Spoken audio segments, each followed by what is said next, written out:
of course, are on William and Kate and the royal baby they're expecting. Victoria Arbiter is a royal correspondent who has followed the couple for years. Victoria, this is very exciting news. I think people can't help but feel very, very happy for the royal couple. What's your sense of how people are reacting to the news? Well, really, if the last 48 hours are any indication, we're going to be really watching this pregnancy very closely for the next 8 months. There seems to be euphoria all over the planet. There's just worldwide excitement, and I'm just glad that we can finally put the rumours aside and enjoy this good news. Well, you know, you say we're all going to be watching. I do worry about the paparazzi, and, you know, it's so bad for them over across the pond, as they say, and I just feel that I hope that they give them a little bit of privacy. Do you think that's likely to happen? I think this is going to be a really defining moment in that journey for William and Kate. When William took such a strong stance over those pictures of Kate taken in France when she was topless, he wasn't trying to fight those photographs going global. They'd already gone, they were out of control. But for him, it was about setting a precedent for this very moment.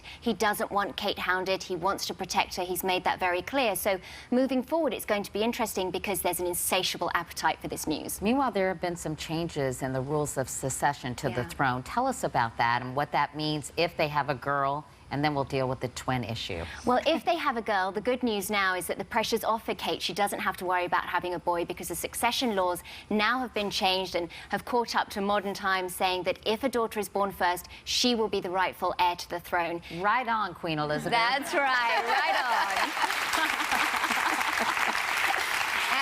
And what about, Victoria, what about the prospect of twins? Well, twins are on both sides of the family, as you mentioned before, so very exciting. It doesn't change anything too dramatically for the royal family, other than to provide an heir and a spare in one fell swoop. So Kate's job's done.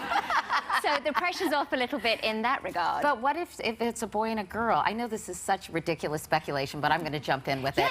And does the presiding OB/GYN have the opportunity to say, I'm going to have this one come out first, and he or she is going to be the ruler of Great Britain? I think ultimately any great doctor is going to be concerned about the health of the mother and the baby, but yes, you're right. It's whichever baby comes out first, and really for those children then, their lives will be so different in terms of the burden they'd be carrying. One's the future king or queen, one's the spare, and you see with William and Harry, one has all the burden, one's living the life. Yeah, and Jen, let me ask you, as an OB/GYN, I mean, are twins positioned where you could say, I see a little something going on in that baby, I want him to be the future king, or vice versa? So first of all, it's always exciting for an obstetrician to deliver twins. It's twice the excitement in the operating room. Because it's generally C-section, right? Most of the time it would be a C-section. It depends on the positions of the babies and the choice of the doctor, obviously. And as Victoria said, this is a decision made first and foremost about the safety of the babies and the mother.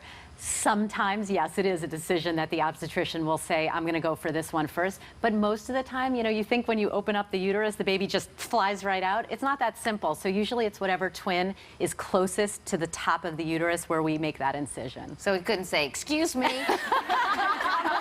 I'm going to get you first. No, probably not. Oh, poor Kate. Look what we're just discussing right now. And so early. I mean, we're thinking she's around 8 weeks pregnant. And so normally you don't find out, certainly on a first pregnancy, in 3 to 4 months. We've got a long watch ahead of us. Yeah, and I just wish them both the very best. And I do hope the paparazzi, and really all of us, for that matter, leave them alone a bit. Victoria, so great to see you. Thank you. Thank you so much for coming by this morning. It's going to be a lot of fun to watch.